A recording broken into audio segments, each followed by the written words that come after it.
Hey friends, Cherie here from Cherie's Alchemy. Welcome to Vlogmas Day 16. 16, y'all. Well, I'm back in the sewing room today with a little bit more to share with you guys.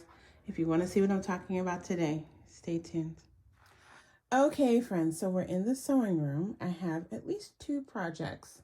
I might share a third one today. I might save that for tomorrow. But I'm definitely going to share 2 projects with you guys, quick and easy. I'm finishing up some of the gifts for little girls in my life. I think that was Vlogmas Day 8. I can't remember. It's all a blur.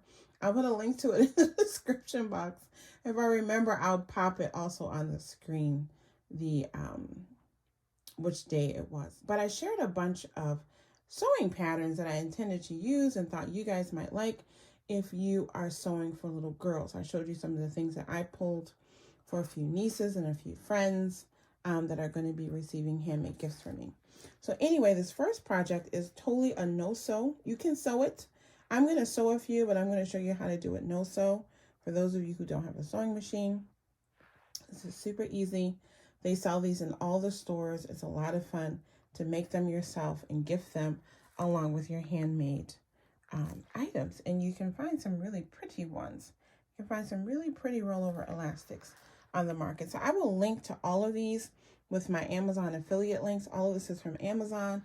I'll put links to these supplies and maybe a few more things that I think you might like. But anyway, I'm going to get to making up some of these and I'll show you what I make up. And then I'll be back with, for sure, a second project, which is a sewing project. Okay, I'll be back once I get a few of these made up. Okay, so I'm cutting my elastic about 8 inches. Anywhere from 8 to 10 inches is a good length for hair ties. I'll be doing some headbands also. Just wanted to show you that though. Okay, and then for the headbands that I'm making, this is for a little girl. She's about 10. And so I'm cutting her 17 inches. And I'm going to overlap the raw edges a 1/2 inch each. And then actually sew this up on the sewing machine instead of tying them. You could tie them in a knot too, but I feel like with the headband, I want that to be flat. All right, so just like that, 5 minutes flat, I have this little batch of headbands and this little batch of hair ties. I might make pairs of the hair ties. I think I'm going to make pairs and then single headbands. This is going to be for one of my nieces. She loves these colors. And you can see here it has this beautiful purple unicorn on there. This one's upside down. This is a little crown. The dots, the gold accents. These will just be really cute. And the pretty lace. So yes, that's the first batch. I have a lot more to make. And next I'm going to move on to the second project that I'm going to share with you guys, which does require a sewing machine.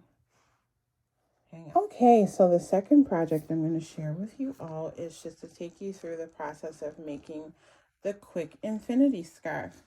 I had some scraps left over from these 2 fabrics, making up some dresses for little girls, and so I decided to include with their outfit a circle scarf or infinity scarf.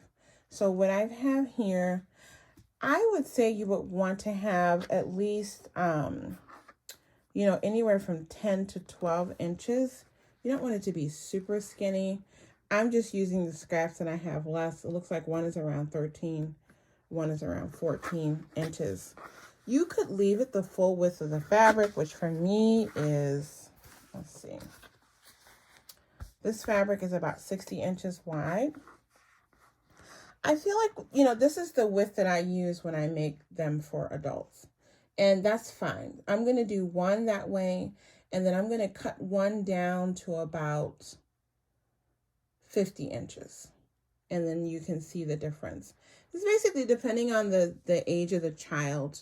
For little toddlers, I would think anywhere from like maybe 42 to 50 inches long is wide enough, because you're gonna basically double or triple that around their neck, and you don't want them to feel like they're being strangled, but you also don't want it too loose.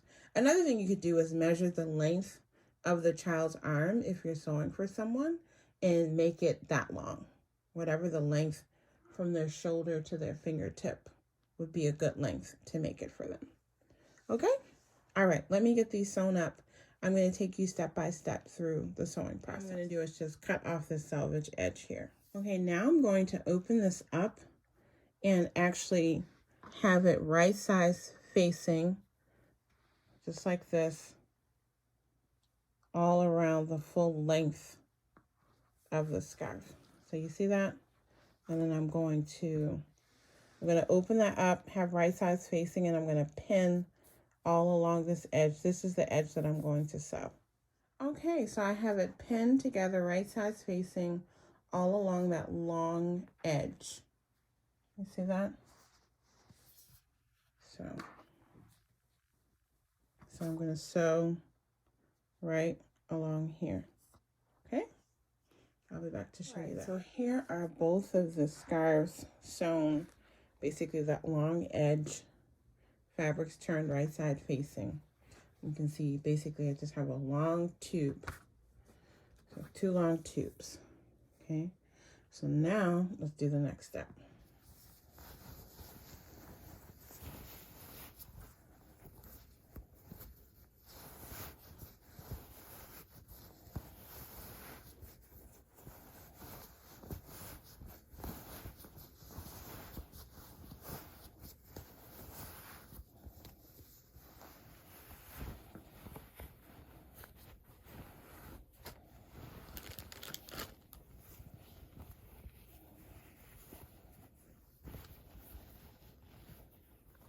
Okay, so I stuffed one edge back into itself like I was going to turn it inside out, but I'm only doing it halfway.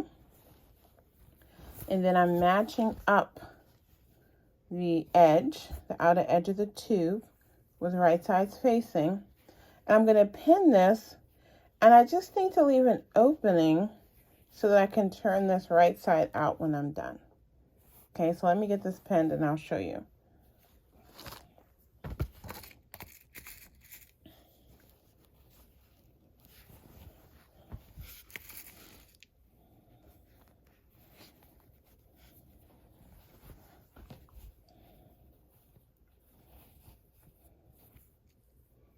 I hope this angle is working. I'm trying something new instead of the overhead.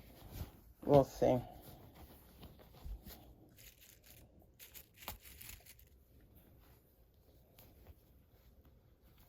So I'm going to leave it open between these 2 pins right here. Otherwise, I'm going to sew around the circumference. Okay, let me get the other one pinned, and I'll be back to show you what that looks like. Okay, so I got them both sewn up, left a little opening.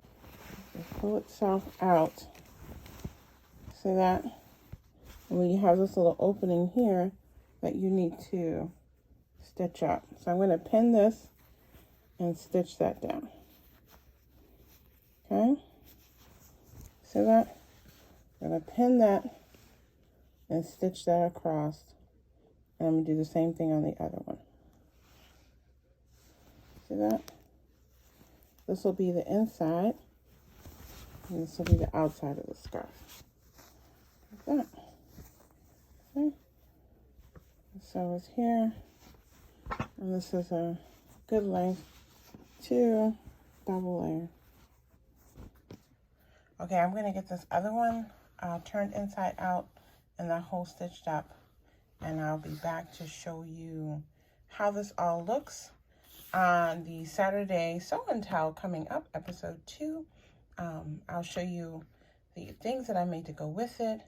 I'll probably have it on the mannequin so you can see it, you know, kind of styled and get a feeling for how it would fit on the little girl. So that's it today. I just wanted to show you again the headbands and the hair ties. Great stocking stuffers, great little extra gifts. I'm probably going to make little cards to put these on, or maybe I'll put them like in a mesh bag together. That's probably what I'll do, because then she can keep her little mesh bag and have her little mesh bag of little hair accessories.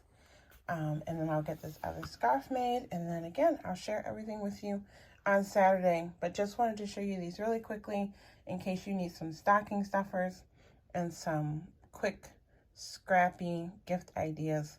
This doesn't take a ton of fabric. Again, I cut, what, 13 inches? That's what was left over, 13 inches. So, you know, doesn't take a lot of fabric, and you have a really cute accessory. You know, the link, I'll be putting in the description box the links to some of these rollover elastics that I have, because they were really great prices. And again, they're just great.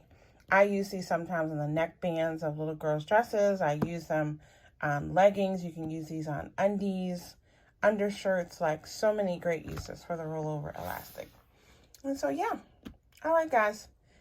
I thank you for watching Vlogmas Day 16. I will see you back here tomorrow for Vlogmas Day 17 with more sewing and gift ideas. All right, guys. Take care. Bye now.